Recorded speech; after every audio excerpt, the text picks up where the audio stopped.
Good afternoon. Again, my ECO 2301 students.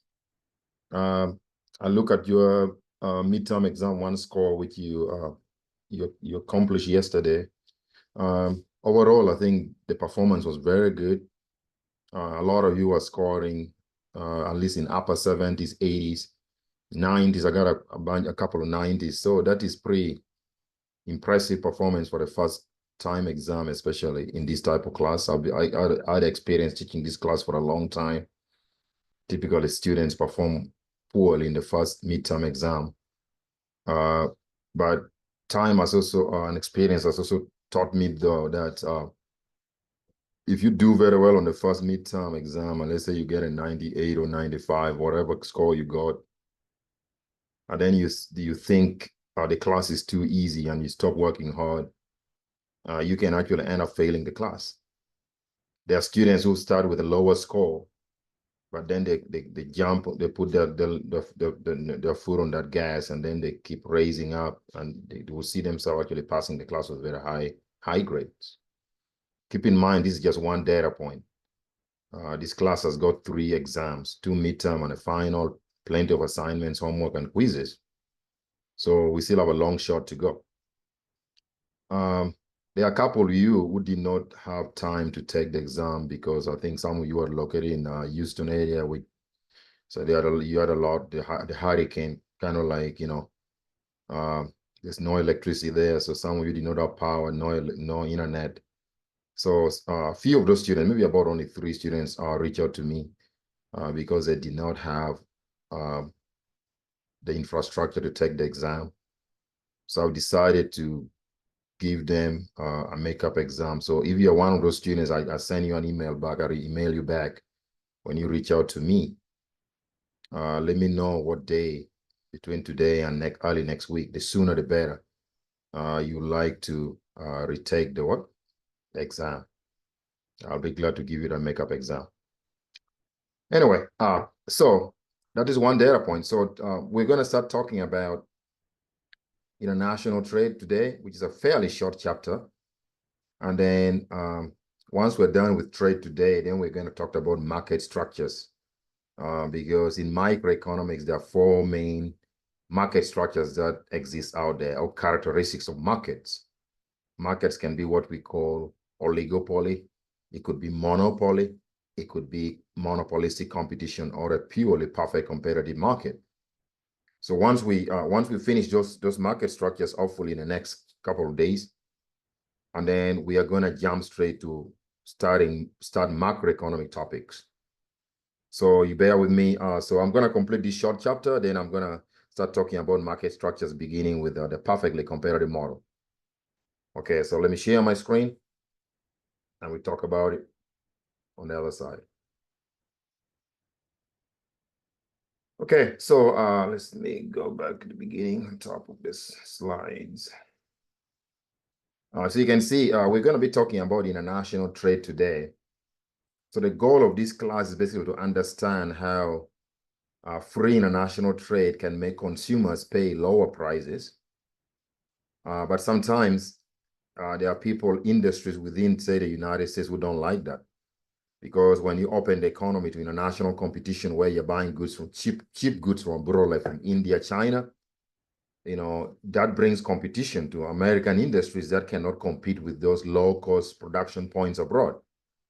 So sometimes if the industries in the United States they have a loud voice, they're going to lobby their politicians to pass laws that can prevent free international trade from happening.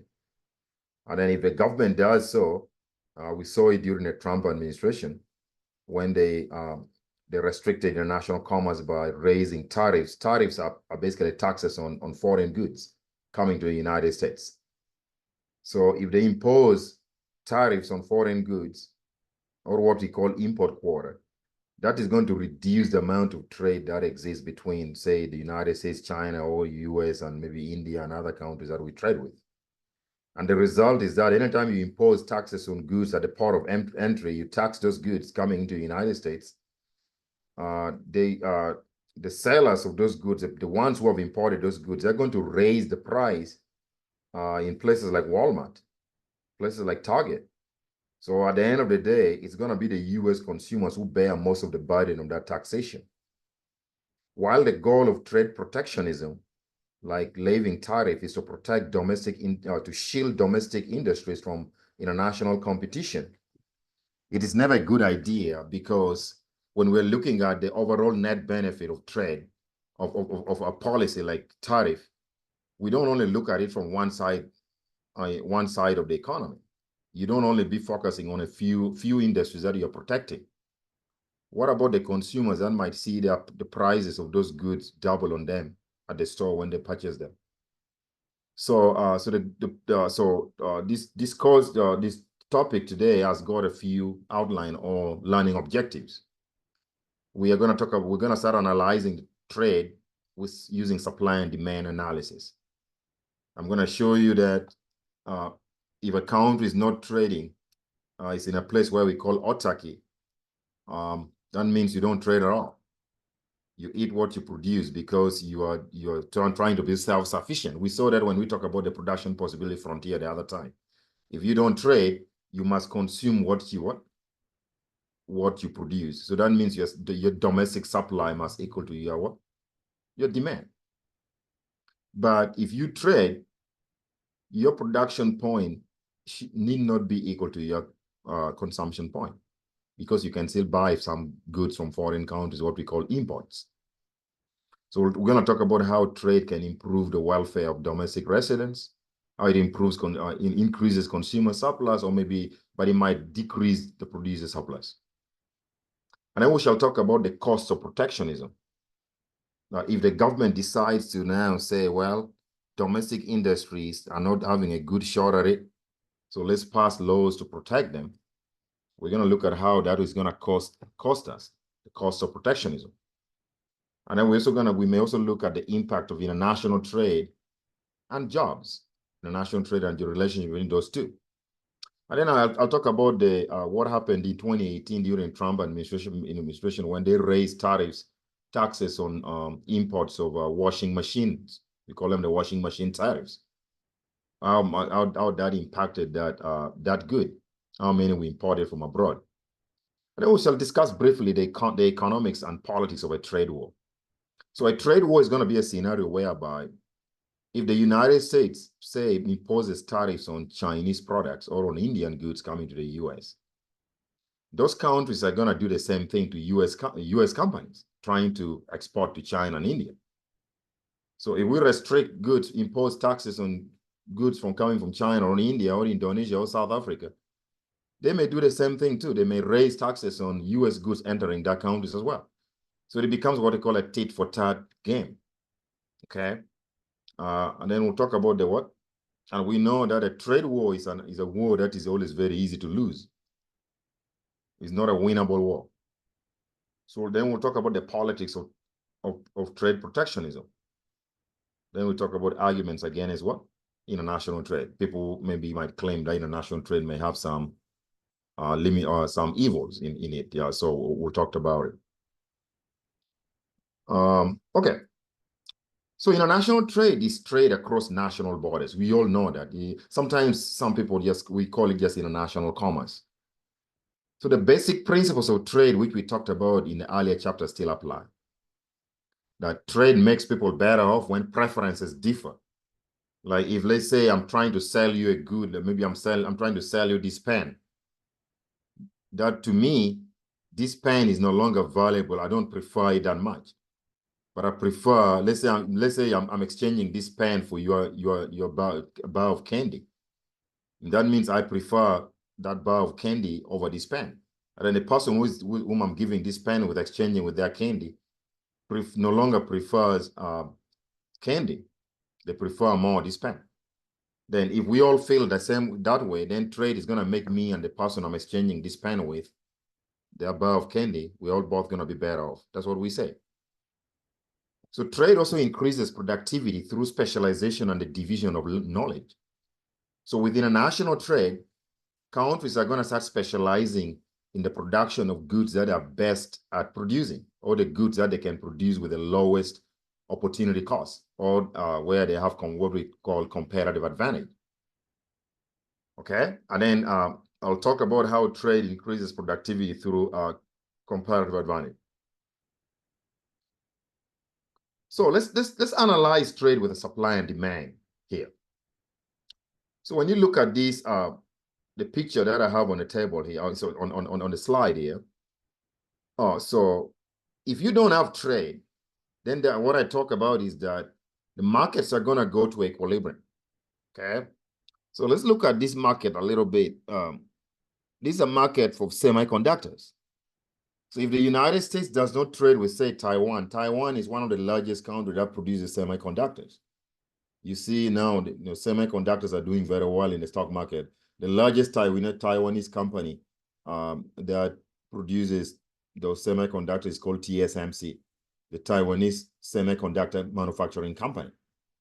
You look at their stock. Actually, they're trading ID for, the stock exchange is TSM. That's a trading ID in the United States. You look at their stock price over the past 6 months, it is going almost side by side with NVIDIA because they're the key supplier of NVIDIA. NVIDIA has exploded. Okay, so let's look.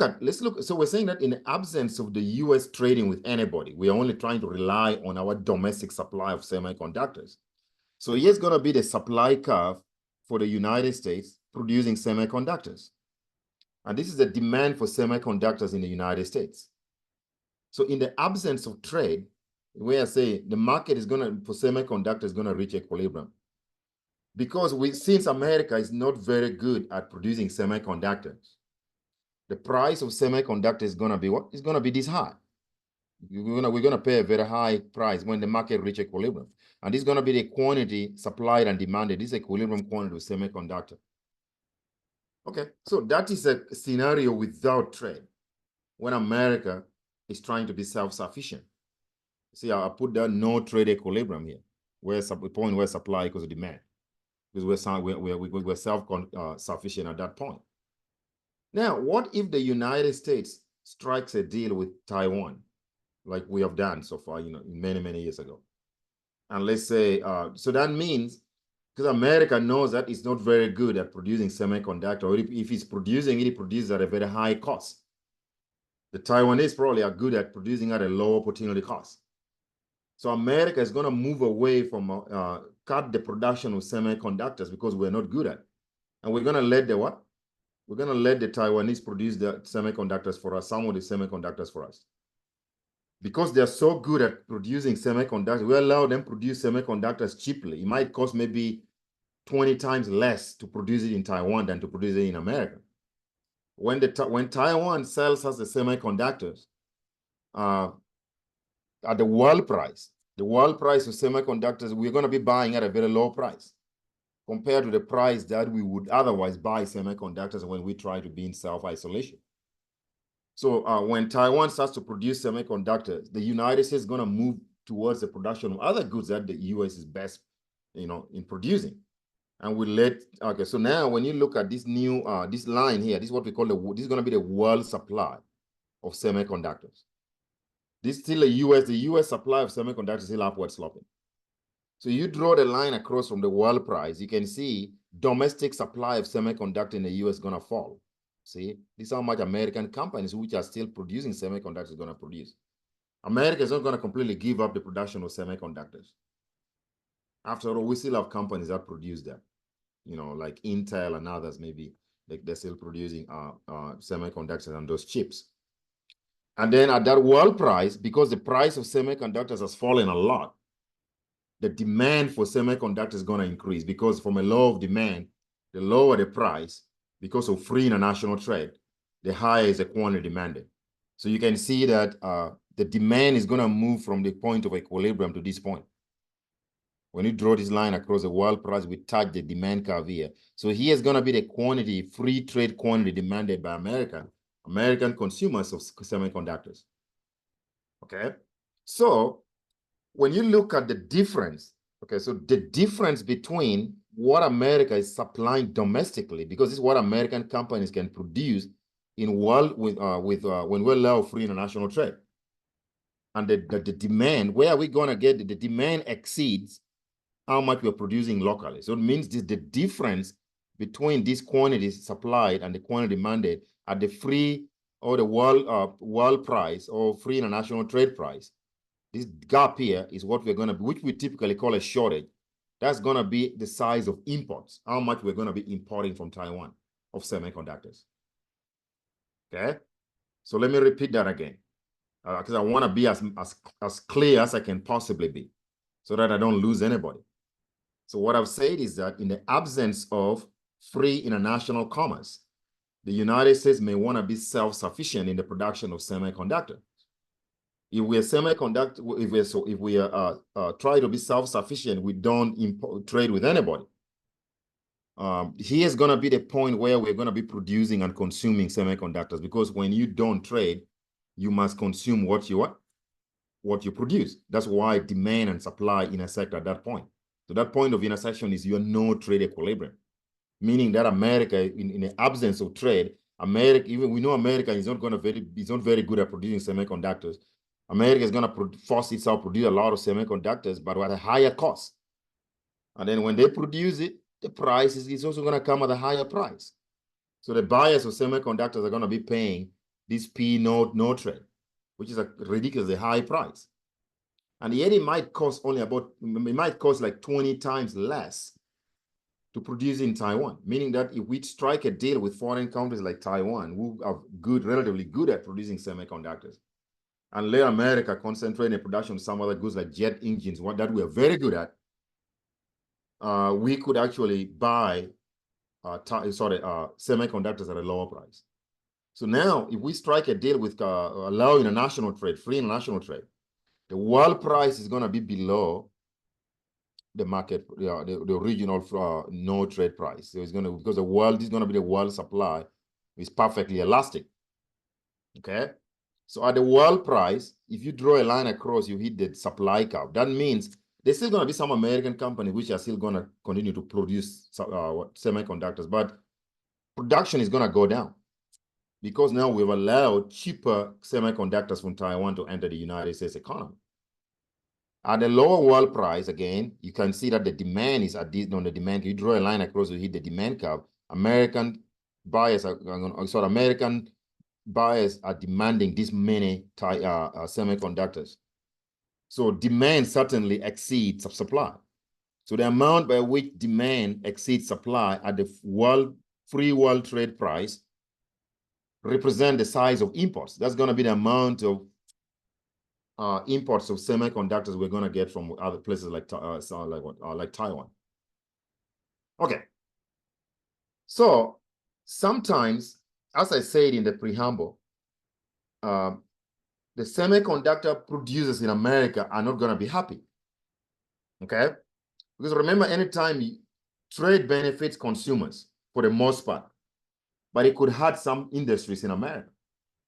Industries that are producing the good that we're trading in, which we're allowing those goods to come to the country.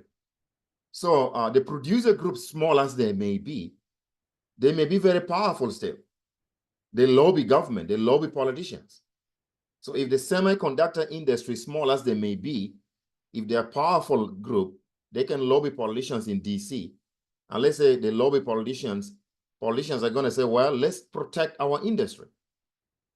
Let's put policies like tariffs policies, import quotas.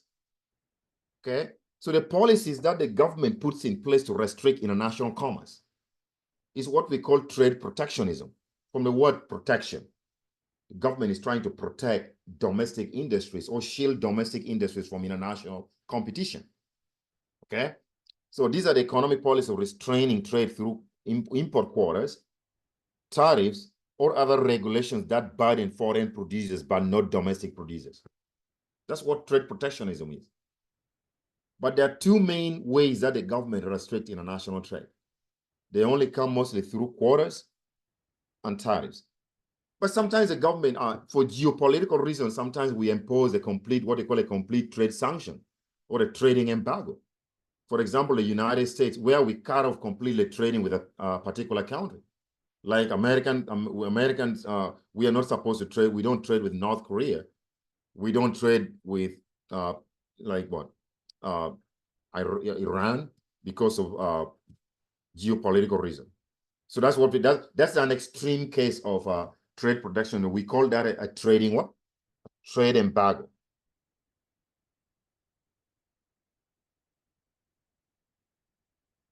Or you can just call it trade embargo, trade sanctions. So trade sanctions, that's where we completely banned trade with another country. It could be due to one, maybe geopolitical reason, like what is going on between, United States and Russia right now, or what goes on between the United States and Iran and North Korea. Okay, although we have not completely banned trade with Russia either. We're still trading. There's some goods that we still allow from Russia, but not everything. Okay, so what are tariffs? The two main ones. A tariff is a tax on imports, and it's always it's a per unit tax. So when goods come from China, they're gonna come through some port of entry. They can either come through the port of Los Angeles and the port of Long Beach. And by the way, I live in Long Beach. That's those two ports. They kind of connect each other. Those two ports of entry, Long Beach and the port of Los Angeles, account for about 45% of all goods shipped in and out of the United States. That's how busy they are. But we have other ports of entry all over the country, in Miami, everywhere. So goods can come from any port of entry. So when those goods come from the ship, let's say the government might, if they're cars, if they're loaded in a ship, the government say that each car imported from, say, Japan, we're going to tax it at this rate, per unit rate, tax rate. So those taxes are called tariffs. Okay. If the agricultural goods, maybe say we are importing some agricultural goods from some country, we could say maybe a pound of this crop that we're importing from a country, we levy a 10-cent tax or a 5-cent tax. So it depends on one good to another, right? So that's what we call a tariff. Okay. If we are not using a tariff, we could set the quantitative restriction of how much can be imported from a country. That's what we call an import quota. The quota basically sets a quantitative limit of how much you can import from a foreign country in a given time period. For example, to protect U.S. textiles industry, we import a lot of textiles from China. The United States might say, well, in a given year, we're going to set a quota limit of, like, say, 50 million tons of textiles. So once 50 million tons quota limit is reached, no more textiles is allowed in the country. Okay, but both policies almost have similar effects on prices. How prices are going to jump. Okay, all right. So there's a self-check here before we proceed. Suppose the United States restricted the number of cars that could be imported to 50,000 per month. So this is an example of a quota, because a quota sets, so the answer is A. Okay, it sets a quantitative limit on how much you can import from a foreign country. That's what I just said a while ago. Okay, tariff basically imposes a per unit tax on a good. Okay, so each unit is going to be taxed at a certain rate. Okay, all right. So let's look at how. So we are showing you this graph already. So with free international trade, we're gonna this point where the world supply of goods, for running for this line I draw across, which is the world supply of semiconductors, intersect with the domestic demand.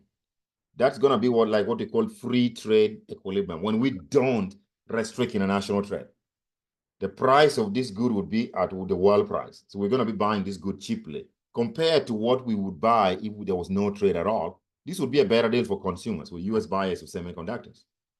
Okay, now if the government wants to protect American producers of semiconductors, I say they're going to impose a tariff.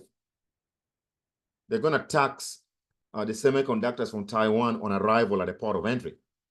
So what a tax, just like any tax, if you impose a tax on an import of a good, they are going to pass some of the burden of that taxation to the consumers in terms of higher prices.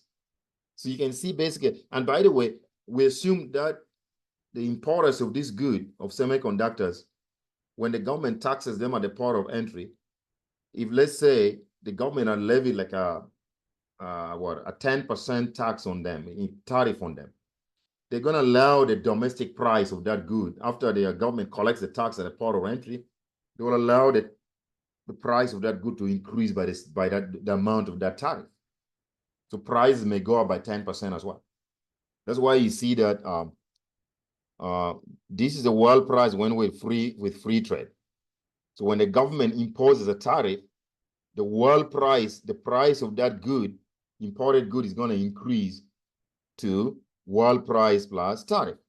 Because the key idea is the government wants to protect domestic producers. They want domestic producers to get a fair shot at it, to get a higher price for their product.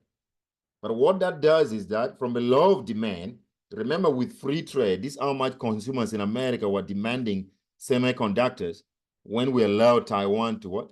To bring their semiconductors here at free trade, where we don't tax their goods.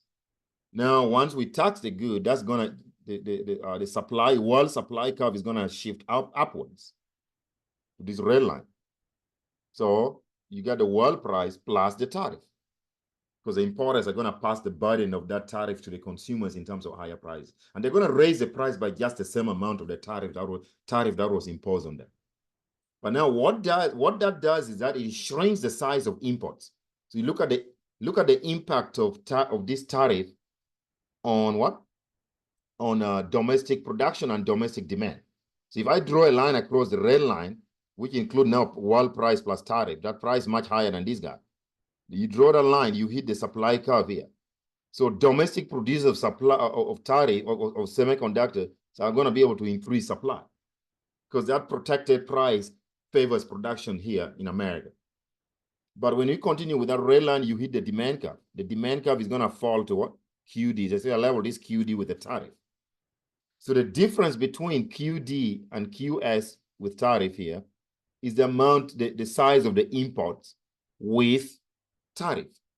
Remember, the size of import without tariff was from here to here, this gap here, which you can read from down here. We talked about that earlier.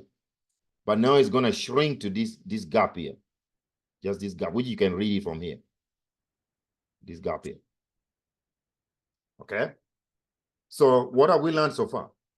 Anytime the government imposes tariff on imported goods, the impact is that it raises the price of the imported good, which is not good for the US consumers. It will increase domestic production. So domestic production increases from QS to QS here, QS with tariff. But it decreases domestic demand for the good from QD to QD tariff. Raise the world price of that good, and then it shrinks the imports of that good.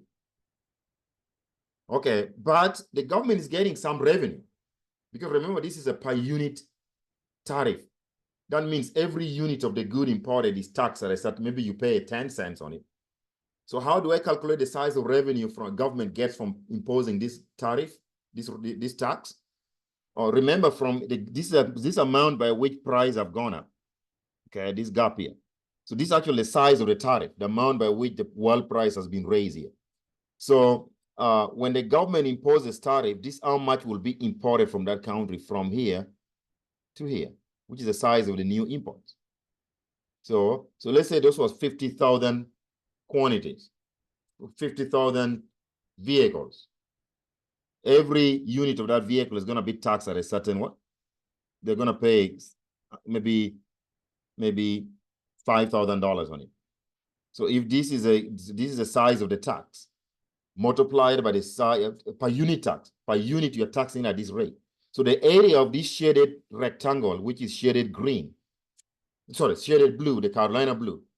See, I've labeled it what? Tariff revenues. And you guys know how to calculate the area of a rectangle. Just take length times width. So the length of this rectangle is going to be the size of imports with tariff. And then the width of that rectangle represent the per unit tariff. So if I multiply, if I knew this in actual, I have the actual numbers here, I'll know this difference here, what the width of that what rectangle is. And if I know the size of the import, then I can calculate the area of this rectangle, which would represent the size of government revenue. So there's a revenue effect. That tariff is going to increase government revenue. Okay.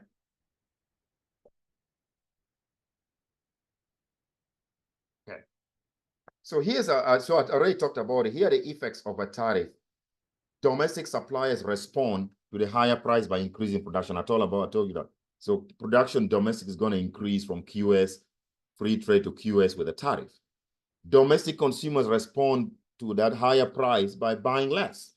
So domestic demand is going to shrink, and imports is going to shrink as well, decrease. Government revenue is a tariff amount times the quantity of imports. So those are the impact of the what? The tariff. Let's look at a special case here. The United States, one of the goods that the US imposes tariffs a lot on is sugar. To an extent that most of the time that we don't import sugar from any country because the tariff rates are so high that foreign producers of sugar no longer find it profitable to sell that sugar to the United States, because the United States government is trying to protect the US producers of sugar. Okay?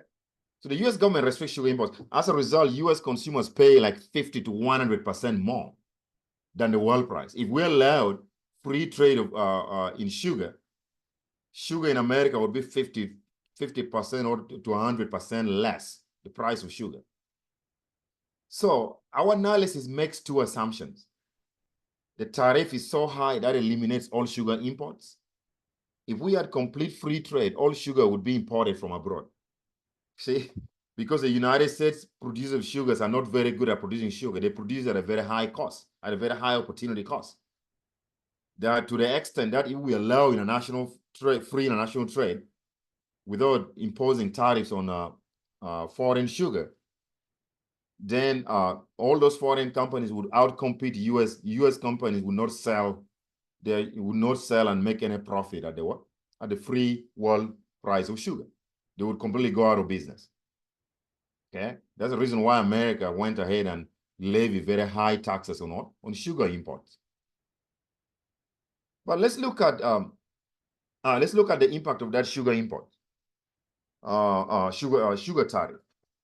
So remember, as I said, when you allow free international trade to take place, United States producers of sugar would produce zero, completely zero. They will not compete at all, because the production of sugar abroad is so cheap that when we allow them to dump their sugar here, the price is gonna drive up the price in America to a level that domestic producers of sugar in America cannot compete. So it will wipe out completely domestic production of sugar. So that the world price, free world price of sugar, which correspond to this world supply of sugar, America would produce 0 pounds of sugar. So now, and if we allow the price, so if we allow the foreign companies now to be bringing sugar here, American companies produce, so the production of sugar in America is going to be at this point, 0 supply, quantity supply is going to be here, but yet the demand for sugar at the world price is going to be on the demand curve. This is how much American consumers would buy sugar, foreign sugar. So 24 billion pounds of sugar will be imported per year. Okay. Now then the US say, well, this is a domestic demand. This is a supply for sugar here. That let's impose a heavy tariff on what? On sugar import. You can see the government then, they impose a tariff that raised the price of sugar from 9 cents to 20 cents. That is more than double. That's more than 100% tariff. Because remember, I told you in the beginning, the tariff raises the price of the good by the size of the tariff.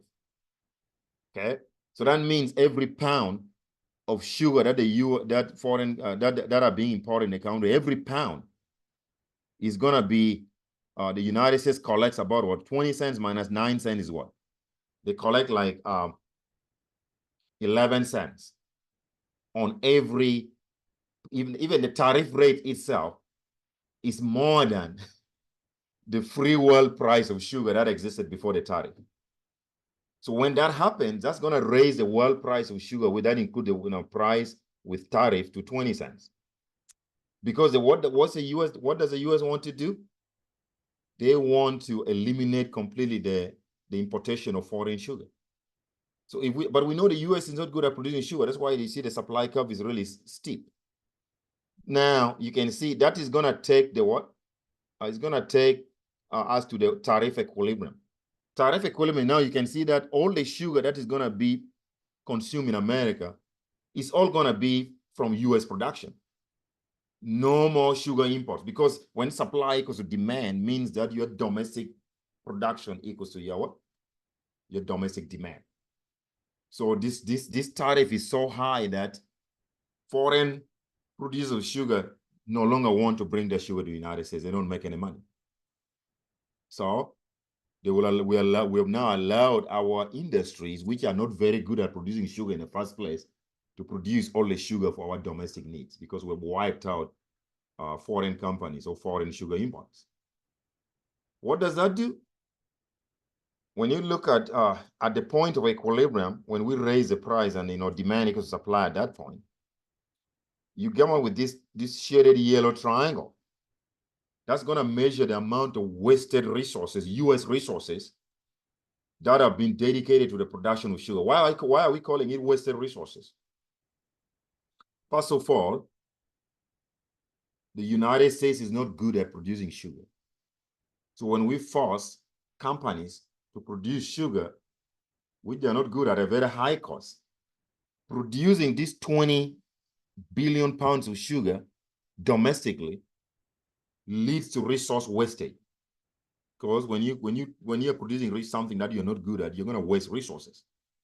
So the base of the base of this thing alone, when the world was supplying us sugar, that was a world cost. Now the US cost is going to be the hypotenuse of this triangle. So when I ask you to calculate the size of wasted resources after the imposition of tariff here, you're just going to calculate the area of that shaded yellow triangle. Okay. But there's also going to be some loss, what we call some lost gains from trade. Okay. So the lost gains from trade is going to be this triangle here. See this triangle? Because remember, we used to import sugar from foreign countries at this rate, at this much. But now we are only supplying 24 billion pounds less. So there's a shrinkage of the amount of sugar that is available. That leads to lost gains from trade. And if we had more supply of sugar, the price would fall and maybe consumers would gain. You know what I mean? Now we have lost gains, which then the lost gain is going to be the area of this little bitty triangle here, which in the next slide is the shaded red triangle. Okay.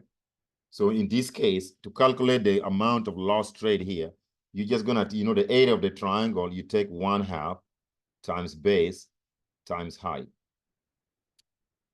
The base of this triangle runs from here, of the lost gains from trade, runs from here to here. That difference is what? From 20 to 24. You read from down here. That is 4. So that's gonna be 1/2 times 4. Then the height of that triangle runs from here to here. That difference is 9 cents to 20 cents. That is 11 cents. 11 cents, you can write down 11. That is going to be 0.11. 11 cents. So remember, this is 2 billion. So 2 billion times 0.11. You're going to use your calculator to figure out what that is. So that's going to be like 0.22 billion dollars in lost trade. The size of wasted resources, again, remember, use the area of this yellow triangle. The base of that triangle runs from here to here, which you can read from 0 to what? To 20. That's the base of that triangle. The height of that triangle is what? Is still the 11 cents. So the amount of wasted resources is 1/2 times the base times the height. I'm calculating the area of the yellow triangle, which is 1/2 times the base is going to be 20 billion, then times the height of that triangle runs from what? This is 9 cents to 20 cents, which is what? 11 cents, 0.11. Okay, so that's going to be 10 here. It's going to be 0.1 billion in lost trade. So that's how we go about, that's how we can analyze the potential impact of tariff on our domestic economy in terms of lost what? The other thing that I've not done, which might be, it could be beyond the scope, but I want to show you maybe a little bit, is how do we show the impact of a tariff on, say what, on U.S. consumers, okay? The impact is going to be measured by the size of the what they call the consumers. Okay, so let's go when we're in free trade. When we are in free trade, the U.S. consumers were importing this much what? This much many semiconductors. I'll give you an example. And the world price was this. So remember, the consumer surplus is the area of the triangle below the demand curve. That's what we said in the previous when we were talking about consumer surplus, which is going to be the area of this dotted. If I ask you to calculate the consumer surplus in free trade when there's no tariff, it's going to be the area of this dotted triangle here. If I ask you to calculate the producer surplus, okay, the producer surplus is going to be the area above the supply curve. See that? So see the area above the supply curve is here, but below the market price, which is the area of this smaller triangle down here. That's going to be the producer surplus. So the producers are getting hammered. That's the reason why they go cry to the government, to the politicians, to pass legislation to protect them. Okay, now, after the government imposes a tariff, you know, that is going to raise the what? It raise the price to this level. So now the new consumer surplus is going to be the, it's going to the area of this new triangle here. That is your new, because the consumer surplus is the area below the demand curve, but above the market price. But price is now world price plus tariff has gone up, meaning that the consumer surplus before tariff was the whole of this area, this big triangle here. Remember that. But now it has shrunk to those dotted places that I put there. And the producer surplus has gone up. Remember, the producer was getting only this smaller area down here, this triangle down here. But now, because the tariff has raised the price of the imported good, the U.S. producers of that good will gain, because the new producer surplus is going to be the area of this triangle here. See that? Just gotten bigger. Okay? But if you're supposed to do like a welfare analysis to see who loses and who gains, you're going to see that the gain to the producers, U.S. producers with protection when the government imposes a tariff is going to be smaller than the loss by consumers. In other words, the consumer surplus is going to shrink disproportionately more than the gain in producer surplus. So the overall net welfare effect on the economy is going to be negative. That's why we economists are always against the idea of imposing tariff on imported goods, because it's not good domestically. It will decrease domestic welfare. Well, you may protect some industries, shield them from international competition, but the overall, but that's not how we do policy analysis. If you're changing any policy, anytime you pass legislation to change a policy like that, you have to look at the overall impact on the economy, not only one side. This is going to be like stealing from Terry to pay John. That's exactly what happens. You're stealing from U.S. consumers because now they have to pay a higher price, and you're redistributing that to the few producer group. So the overall net impact is going to be negative.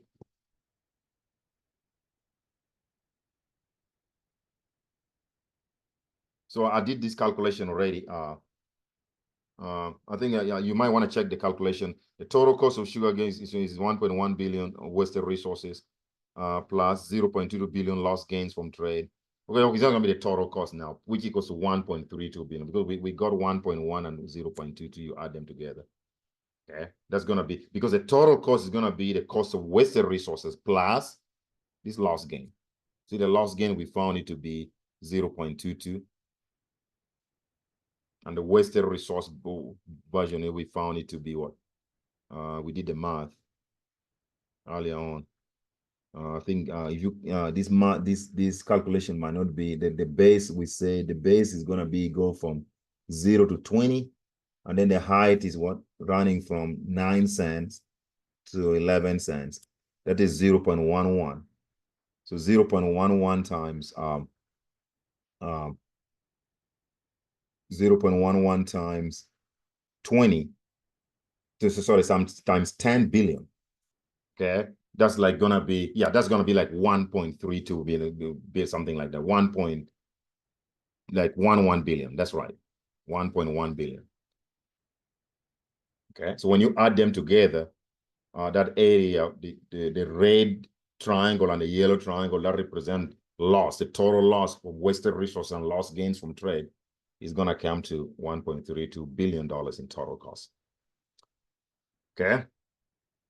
So together, the wasted resource and lost gains from trade represent what we call the deadweight loss from trade due to restrictions. So who benefits from tariff? We already talked about that. When the government imposes a tariff on foreign goods, the government is trying to protect domestic industries from international what? Competition. Because we have seen that raises the price of what? Of imported good. So if the domestic producers of that good were producing domestically, they don't get to sell their good at a higher price, and it raises their producer surplus. So the answer is going to be B. Domestic producers are the one that gain from what? From a tariff. Consumers lose because tariffs mean raise the price of an imported good. So that reduces consumers' welfare, welfare or consumer surplus.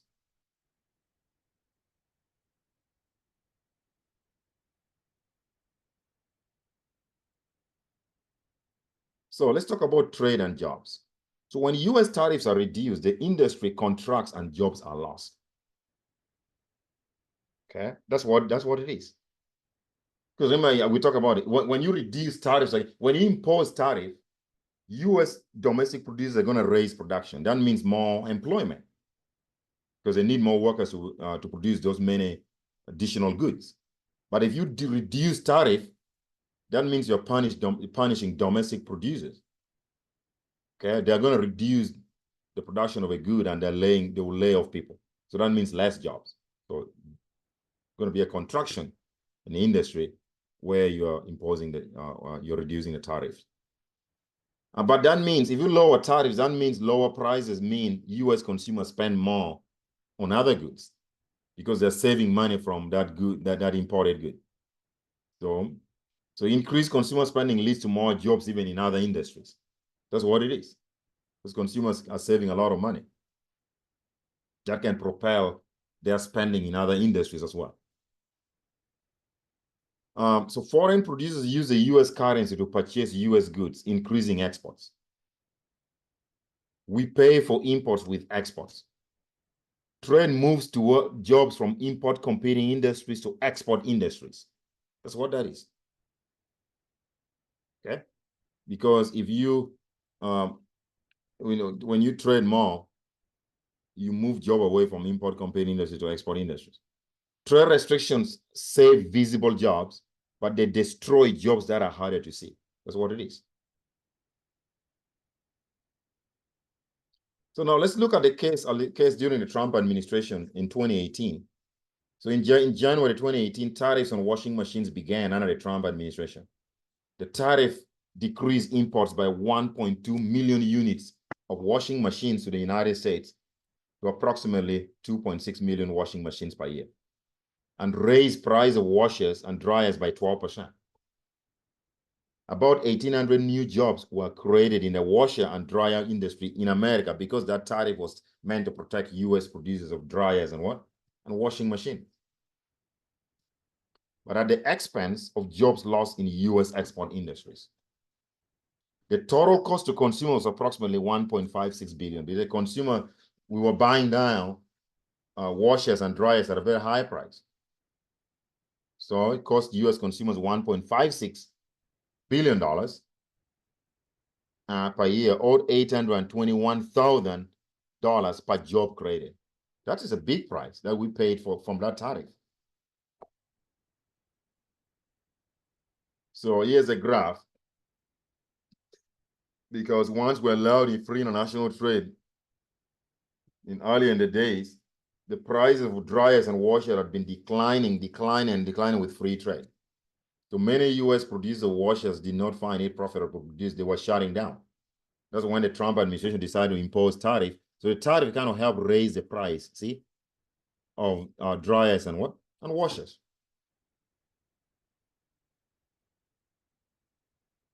So let's link the politics, economics and politics with a trade war.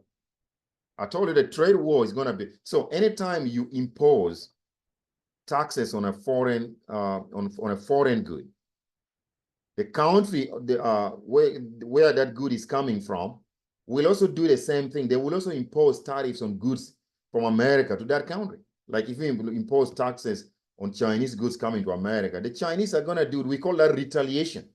They're going to retaliate and also impose, maybe even they could even impose higher taxes on US goods going to China. We saw that during the Trump administration.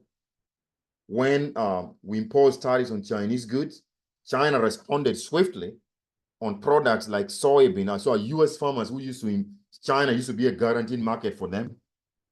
China started buying soybeans from what? From places like Brazil. Okay. So that actually hurt US farmers. So that's what we call a trade war. Okay, imposing a tariff on a foreign product leads to them imposing tariffs on your product going to their account as well.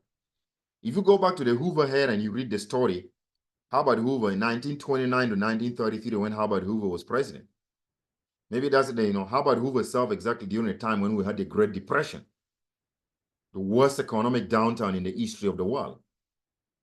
Okay, happened between 1929 and 1933. You know, the Great Depression was the worst economic downturn. Unemployment in the United States was the highest all time, 25%. In fact, 1 in 4 Americans was unemployed, to be precise. And can you believe the Great Depression lasted nearly 4 years? It lasted at least about 43 months, which is close to 4 years. So what does that mean? That means on average, if an American were to lose a job during the Great Depression, it would take them nearly 4 years to find their next job. In places like Great Britain, it was even a lot worse. In Great Britain, the unemployment peaked at 27.4% during the Great Depression. Okay? But what were the things that Hoover was doing? When Hoover ran for president in 1928, he promised some American industries that he was going to levy tariffs on foreign goods. And that's exactly what he did. He levied tariffs on European companies, several other companies. 75 countries in Europe retaliated, and they increased taxes on US goods going to those European countries by close to 60%. So international trade spiraled out of control. Can you believe that? International trade was cut in 2/3 during the tariff war of 1929 during the Hoover era. So it's not like President Trump's tariff is a new playbook. We already learned from history the ramification of tariffs on the economy. And that impacted the US economy a lot in 1929. As I said, international trade shrunk by 2/3. Okay. So it's not easy to win a tariff war. If you try to impose tariffs on foreign countries, they do the same thing to your companies as well. It becomes a tit for tat game. Nobody's going to benefit from that. It's a losing battle. Okay. The cost of protectionism has spread over millions of consumers, while the benefits flow to a small number of producers. As I talked about, the producer groups are always very few individuals, so very few companies. When we talk about washing machines earlier, how many companies are producing washing machines in America? Maybe you can count them. But they may be very loud because they have money. They are billionaires. They can lobby politicians. They donate money to politicians' campaigns. That's what they do. So American consumers, many as they are widespread. They may not be as loud enough as the producer group who have the what? The power, money power. Okay. So the cost to each consumer is small when you think about it. When we impose tariff, even though, but the overall cost to the consumers as a whole is going to be bigger than the benefit that that's flowing to the what? To the producers, who are being protected with that trade protectionism. The United States has a comparative advantage in production by skilled workers. Increasing international trade increases the demand for skilled workers. The research after research has shown that trade increases the demand for skilled workers, and skilled workers get paid a whole lot of money with free international trade. But increased protectionism increases the demand for unskilled or less skilled workers. Less skilled workers in the economy are not paid anything. So even if the demand goes up, the wages are not go up by someone. Okay. So here are some of the arguments that people who like protecting, getting rid of what? Free international trade. People who want trade protection. Their arguments again is free international trade. One of the arguments they make is that it's wrong. They have a point. It's wrong to trade with countries that use child labor. Okay? You go to places like Vietnam, they're using a lot of children in their industries, in their textile industries and other industries. Bangladesh, China, even China. So we need to keep certain industries at home for national security. This is very legitimate. Of course, we cannot allow our political rivals or countries that don't like America. I'm in for this argument. This is a legitimate for national security reason. Where in the world would anybody allow North Korea or Iran to produce as their military goods? That would be a stupid policy. Okay, so for national security reason, maybe military goods, we need to protect that. We let companies in America produce that, like Boeing, produce for us some of the fighter jets. We don't ship that abroad to other countries, like other companies like Airbus, which is a French company, even though the French government is our friend. But we're not gonna allow them be producing the Airbus to produce, or Boeing does most of the work with the DoD, the U.S. Department of Defense. So for political reason or national security reason, that is a legitimate argument. Those industries, national defense industries, need to be protected, okay, so that we can have domestic supplies here in America. Even some health, we saw that during COVID. When COVID hit the United States, I think America learned a lot that health could be a national security reason. It could be a national security thing. Energy is a national security thing. We cannot allow only imports of all our energy needs from foreign countries. We have seen the risk that the European countries are facing with Russia, because Russia supply a lot of their gas to most of to Western Europe. So when the war in Ukraine began, Russia was threatening to cut off gas supply to most of those European countries. Okay, so energy could be one of those national security areas where we need to protect, where we have to be independent, produce a lot of our energy needs here domestically. Okay, we saw that with some aspects of health, that when COVID hit, America did not have the capability to produce or the ventilators that we needed the most, when a lot of our people were dying in the hospital, because we did not have ventilators. And then countries that would sell us those ventilators, they start hoarding them. They start refusing that. They also need to keep them for their people. So it was a mess during COVID that we were not getting enough supplies of some of those critical medical devices that we needed during COVID. So that sends a message that there's certain goods out there. In fact, to me, I feel like America needs to sit down with people who are experts in this area and mapped out which goods out there are what for national security reason, and we need to maybe ramp up the production of those goods domestically. We don't have to depend on foreign countries, because you may never trust anybody abroad, even though they may be your friend. We saw that with COVID. Even countries that America used to trade with smoothly, they were not willing to sell us their ventilators. So you want to have the capability of producing some of those goods domestically. Okay. So here's some of the arguments, additional arguments that by making country poorer, trade restrictions may increase the number of child workers. That's what it is. Studies show that more openness to trade increases income and reduces child labor. But that's the opposite. So okay, the real cause of trade, the cause of child labor is poverty, not trade. So here the people were saying that they're basically bashing some of the concerns from people who don't like free trade, who want government to protect domestic industries. Because the initial claim by people who hate international trade want government to protect domestic industries, that free international trade will encourage child labor. Countries like China using child labor to produce their goods, cheap goods, to dump it to the United States. But studies actually have shown that, by making a country poorer, trade restrictions may increase the number of child workers actually. Studies also show that more openness to trade, if you let more open free trade, income, it increases income and reduces child labor. And they're arguing the real cause of child labor is poverty, not trade. So let's not conflate the two ideas.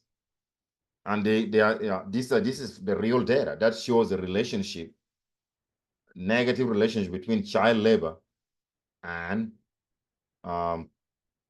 level of income in a country measured by what? GDP per capita. GDP per capita is average income. It's a measure of income in a country, income per person, average income. So you can see that when income is very low, countries are very low income, that means they're poor.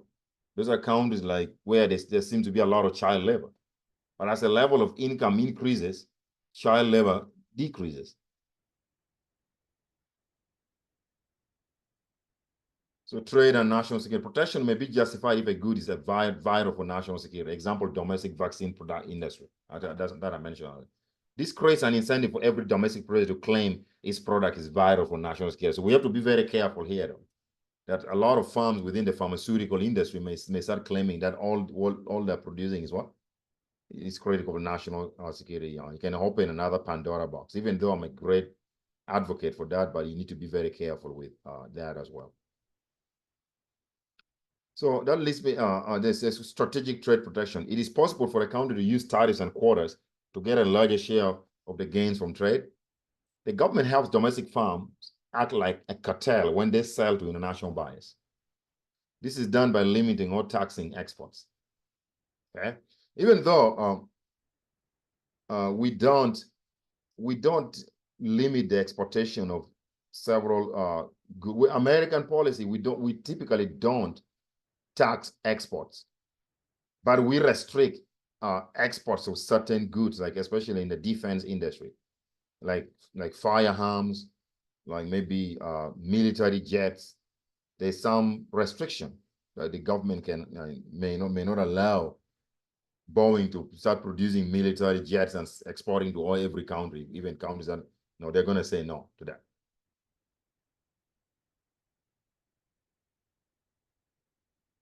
So when US tariffs are decreased, imports increase, and US jobs are lost. What happened to offset the job losses in that industry? Okay, so when you decrease, we talked about this. When you decrease tariffs, okay, you're gonna lower prices. Lower prices increase consumer spending on other goods that we talked about, which is gonna propel other industries as well. Okay, so A is a correct choice in that. So that concludes my discussion of international trade. Here are just the takeaways from what we talked about, just a summary of it. The demand and supply curves can be used to analyze trade and the cost of trade protectionism, restrictions on trade, waste resources by transferring production from low-cost foreign producers to high-cost domestic producers, which are not good at producing the product. That leads to wasted resources and lost gains from trade. We talked about that. So that also prevent domestic consumers from exploiting gains from trade, creating deadweight loss. So we talked about that. Domestic producers can benefit from trade restrictions, but domestic consumers lose more than the producers gain.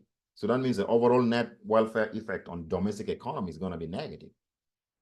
So then emphasize that for the most part, tariffs decrease welfare in the economy, that a country that imposes tariffs. So trade restrictions sometimes persist because the benefit are concentrated on small groups who lobby for protection. See, small as they may be, those producer groups, they may be so loud and powerful that they can lobby politicians to pass laws to protect their industries. So the costs are spread over millions of consumers and are small for each individual. Okay, but taken in total for cost on all consumers, that cost is going to outweigh the producer gains from protectionism. Okay, so this concludes my discussion of this topic on international trade.